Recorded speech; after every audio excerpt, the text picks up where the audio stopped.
God is good. And all the time. Back in the 1490s, the city council in Florence decided that they were going to do a series of 12 carved statues. And they were going to put them basically in front of their city hall. And so the plan was to have, I imagine, 6 on each side of the city hall as you came up the hill and saw it. And the plan was that they were going to have Old Testament characters that would display power and strength. And so they came up with the idea to do some prophets. So they approached an artist, which I'm going to guess no one in here recognizes his name. And I would probably try to pronounce that Augustino, because that's, you know, Italian people I'm familiar with, but I don't think that's really how you pronounce it. So Agostino di Duccio. And so they approached him, and he had a lot of notoriety for carving reliefs that had been on the faces of different cathedrals and different important buildings. And so they approached him, and so he went to this quarry just outside of town, and in this marble quarry, he decided to pick a block, and they measured it off, and they measured it 19 feet in length. And back then, you know, they would manually poke holes in, and then put wooden wedges in and break off. And sometimes, because marble, when it's still not exposed to air, is a little bit softer, they could cut it with ropes. But anyway, so they cut this 19-foot long block, and it rolls, and it falls, and it cracks. And he says, well, I can't work with that. It's cracked. And they said, do you know how much money we spent to have that crew out there? You use it or you lose the position. So he left it there. Decades. That block sat there. And have you ever lived in a town where perhaps somebody crashed their pickup into a tree, and the tree is kind of broken and they never quite cut it down, and for years everyone goes by and they say, do you remember when Billy Bob hit that tree? And everyone continues to laugh about it. For years, that block of marble sat while people quarried marble all around it. And it sat there, and it was the joke of the town. So, probably because his reputation was slain by a giant, you never heard of him. A giant slab of marble, that is. Marbles in our line. Well, you know, when I first went to college to preach, they gave me a mouthful of marbles, and they said every time you preach a sermon, spit one out. When you've lost your marbles, then you're a preacher. You probably... That was disgusting. All right, I'm just going to move on. All right. We're fascinated by stories of giants, aren't we? I mean, we're constantly... Jack and the Beanstalk, that was the newest one that came out. It was really actually pretty good. I've seen some bad ones. That was pretty good. How about Beowulf and Grendel? I know you can't really see the graphic very well. That story has fascinated people for centuries. And then, of course, most recently, in the 4th or 5th series of the Hobbit movies, right? I mean, actually, I think they did 3 of them. Azog, the huge giant, right, who's missing the hand and he's got the claw in there. As long as we've shared stories as human citizens of this earth, we've loved stories about giants. And lest, time out, I sense there's a cynic in the room. It's coming to me strongly. It's somewhere over in here. Lest you don't think giants really exist. Being from Illinois, I am proud to claim Robert Wadlow. Now, he's from Alton, Illinois. We lived about an hour from there. He's obviously dead now. When he died, he was 8'11", and he was still growing. He died at a young age. You can tell he's only, what, 22 there. He weighed 439 pounds. The cause of death, he got an infection in his leg, and he had a terrible immune system. Interestingly, though, he is the tallest verified human being. You know, a lot of people who have problems with their pituitary glands and they keep growing and they keep growing are really weak and frail. He was known in town for incredible feats of strength. Now, let me show you this guy. That is crazy. So there are people who have gigantic proportions. 8'11", still growing when he dies from an infection. All right, now, you're here today, you're Bible-believing people, and you think you know the story of David and Goliath. You say, gosh, Craig, I've heard this story my whole life. It's the most overused metaphor in our culture for facing the giants. They make movies after it. You think you know it, but there's two things that you don't probably know. Now, some of you may know. Number one, everyone thinks David kills Goliath with the sling and the stone, right? Isn't that how he kills him? Yeah, don't nod yes, because he doesn't. Secondly, you think David's the hero of the story, but he's not. So let's share the story of David and Goliath for a moment. In the days of David, King Saul is the king in his youth, because the people of Israel are craving a king so that they may be like what? The people around them. They're terrified by the threat of the Philistines. Now the Philistines, you may or may not remember, come from the island of Crete. That's what historians tell us. Now this is in the age of the Bronze Age. All right? So people at this time don't have steel. They don't even have iron yet. Now Goliath, we know from the story, his armor is made of bronze, which is an alloy of what? Copper and tin. It's a strong metal. It's a lot stronger than having a wooden shield, right? And his sword, his spear tip was made of what? Iron. So we know from the story, this is a transition in history. We're moving from the Bronze Age to the Iron Age. So here comes Goliath, right? He's a Philistine. They come from the island of Crete. They're a warring nation. They're conquering people. And they come to the valley of Elam. All right, now why is this important for the story? Well, it's a valley that's about 15 miles long, and it goes from the foothills of Judah towards Bethlehem. It's a strategic location. If you can control the valley of Elam, you can control that region. So militarily, it's important. So the Philistines set up camp. The Israelites are on the north side of the valley. The Philistines are on the south side of the valley. And for 40 days, as they're set up facing off each other, Goliath gets up every morning, brushes his teeth, combs his hair, throws on his 125 pounds of armor, and he stomps out there, and he gets within shouting distance of the Jewish people, and he makes a challenge. Look, I'm a reasonable man. Why don't you send out your champion? I'm the champion here. Why don't you send out your champion? Mano a mano. We duke it out. Whoever wins, their team takes all the spoils. Just think how reasonable that is. We don't have to have all this bloodshed. We don't have to have everything. Just come out and fight me. And by the way, yes, I'm probably the biggest human being you've ever seen. So for 40 days this goes on. Now, in the backdrop, David, youngest of 8, all boys, he's back home with his dad, tending the sheep. He's got 3 brothers who are down on the battlefield. They are out there sleeping in their tent every night. They're down there in the service of King Saul. David's dad, Jesse, says, hey, listen, why don't you do what you've been doing for me lately? Go down and check up on your brothers. Bring a report back to me. Take some provisions to your brother. And oh, by the way, take these 10 wedges of cheese and give them to their commander, because, you know, squeaky wheel gets the grease, but, well, hey, guess what? Let's grease that wheel.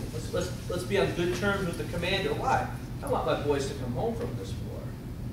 So David goes down, gets to the battlefield. He sees it set up. He takes his gear. He leaves it with the quartermaster. He walks out, and here comes who? Goliath, right? He's making his threats. He's bragging. He's ranting. He's raving. And David says, man, what would be done for the guy that could kill this fella? Oh, guess what? If you could kill him, you'd probably get to marry the king's daughter, which would make you royalty. You'd climb up the ranks of the social ladder pretty quickly. And so he goes to another person. He says, hey, what's going to be done for the guy that takes care of this braggart, this loudmouth guy? I'm going to stop right there because I have a political joke in my mind. I'm not going to do it. Okay, so what's going to be done for this guy?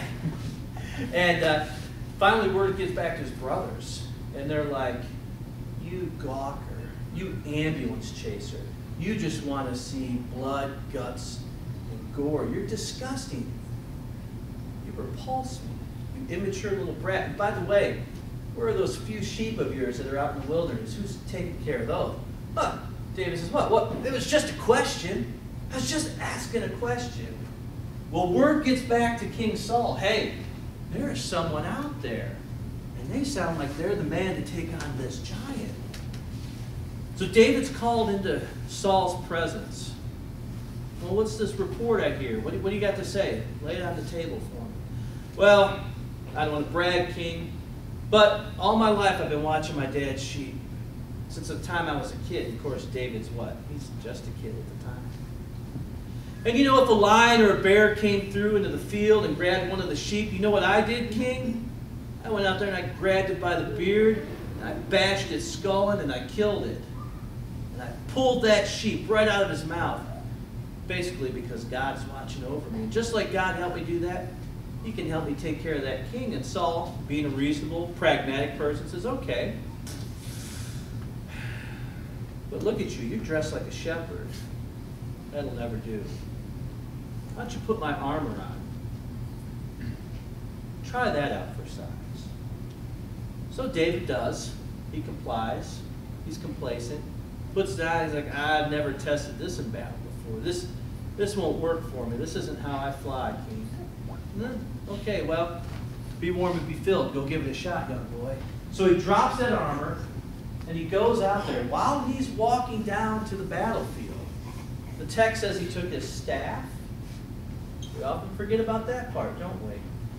And he stopped, and he picked up 5 smooth stones. Why 5? Who knows? People have questioned that for years. Why 5? I'm guessing he's just being prepared. And so you think the story is he kills David kills the giant with the stone. That's not at all what the text says.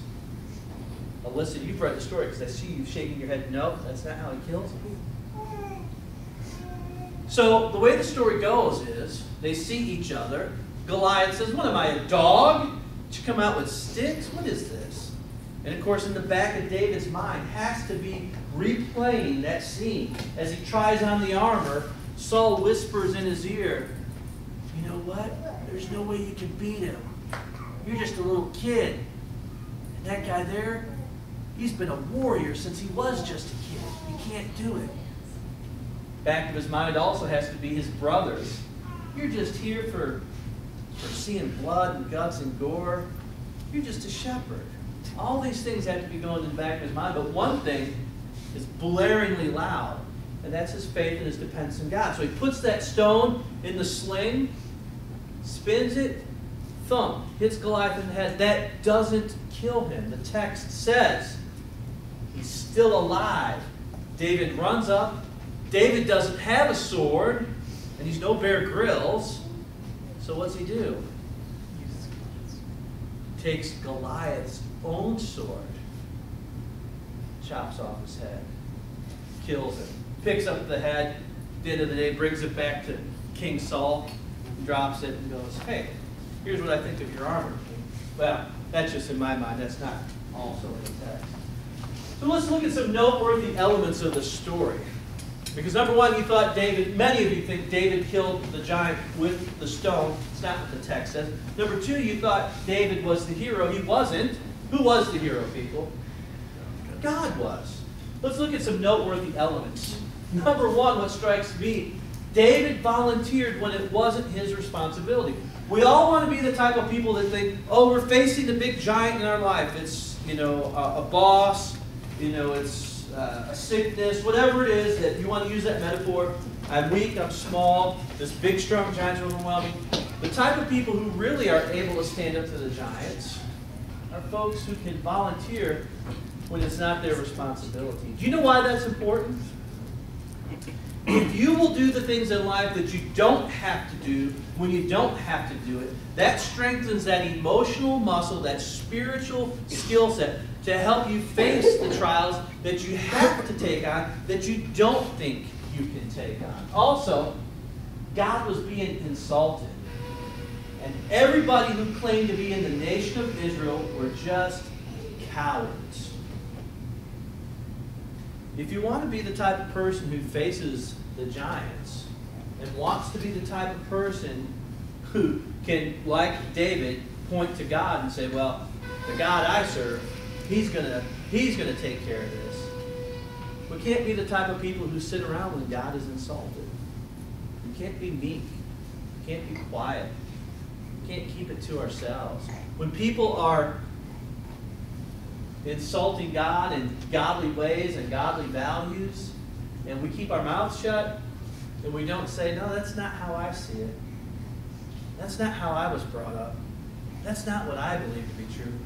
We're no different than those guys that were in the army that just sat there and let Goliath run his mouth every day.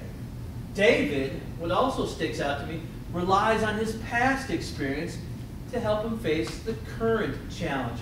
David said to Saul, your servant used to keep sheep for his father. When there came a lion or a bear and took a lamb from the flock, I went after him, struck him, delivered it out of his mouth. And if he arose against me, I caught him by the beard, struck him, and killed him. But it sounds like he tried to stun him. I'm going to do the catch and release thing here. I'm going to let him go. Oh, and that bear came back. It's his fault. He had fair warning, right? Your servant has struck down both lions and bears, and this uncircumcised Philistine shall be like one of them, for he has defied the armies of the living God. David said, the Lord who delivered me from the paw of the lion and from the paw of the bear will deliver me from the hand of this Philistine. And Saul said to David, go. The Lord be with you. So he looks back on the past. Something else that's also interesting when you think about this. Why does David stand up when his brothers don't? They had the same upbringing, same parents, same background. Why is David willing to stand up? That question is a paradox to me. Why people can grow up in the same household with the same influences and sometimes look at religion, look at faith, have a different relationship with God. Why was David able to do what his brothers weren't able to? I think we see in the character of David, especially if you read much of the Psalms, I think we see someone who has a reflective nature. Someone who meditates, and I'm not talking about Eastern mysticism. Someone who meditates upon the things that have happened in life, and he's able to look back. Able to look back because, I'll tell you right now, it's hard to see in the midst of a situation. Sometimes it's hard to see God's hand or God's action. But to reflect back, it's easy to see where God has brought us through times, where God has acted in powerful ways. And I think David was the type of person who reflected over his past frequently, even though he's a young guy at this time, and he thought, oh, okay, I can see where God's hand was upon this. I can see where God was active. And so I think that's why. I don't think his brothers stopped to think much. I just don't think they were very thoughtful. Also, do you ever think about the giants you need to conquer in your life? Using that as a great metaphor. Things from the past, things from the present, things for the future. I would say if you're doing that, look back at what God has done. And finally, this story raises a question for me. Can you stand out like David? Can you stand out from the crowd? All right. Let's go back to the block of marble for a minute. So, Augusto Duccio, however you say his name, it's broken. He can't work with it. Well, the city fathers weren't just going to stop there. And so they found another guy. His name was Antonio Rossellini. Bet you haven't heard of him either, have you? I haven't. So they find him and they say, we want you to work on this. So he takes that 19-foot piece of marble and he stands it up. And as he stands it up, he begins to carve. And he starts down by the feet. And he carves up towards the thighs and he's working on it. But this block of marble is bad quality marble. In fact, it's very porous. And if you were going to carve a statue from marble, you wouldn't do this. But of course, Duccio, he didn't know, because his forte was carving friezes and busts and wall carvings. He was not someone who made statues. So he chose a poor piece of marble. Well, the second guy, let me see, Antonio, he begins to work with it, and then he abandons it because it's such a bad piece of marble. No artist in their right mind would try to work on it. So 38 years after the block of marble was originally cut, there's two different stories. Historians say a 26-year-old volunteered, a guy full of energy, a guy full of ideas. Some historians say that the city fathers approached him. So I had to find a church-friendly picture of the statue, which isn't easy to do. But you recognize the statue of David. So Michelangelo, 26 years old. Wow. Such talent. They take the block of marble and they put it behind the chapel. It's near a church chapel. And they get a barn. And he goes in there, and for 3 long years. My goodness. I couldn't imagine doing something like that for 3 hours.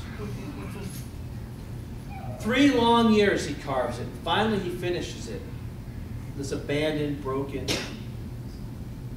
piece of marble. It took 49 men, something like 5 days, to move it to its location. They had to widen city streets. They had to remove archways.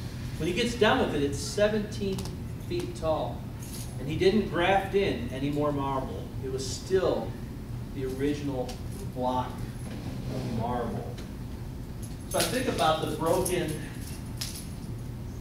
worthless, abandoned piece of marble, and one of his contemporaries, one of the other artists in the community, said, "Certainly it was a miracle that Michelangelo was able to restore life to one who was dead," because everyone knew that the history of that block of marble. So I'm reading about this statue, and I'm reading about the story of David killing Goliath, and I'm left with a question. How is your story? How's your story going to end? The story that you're in right now, the story that you're living, will it end like that block of marble that's abandoned? Will it end that you're the person who gives up? Will it end that your faults and your cracks make you useless? Or is there a divine sculptor out there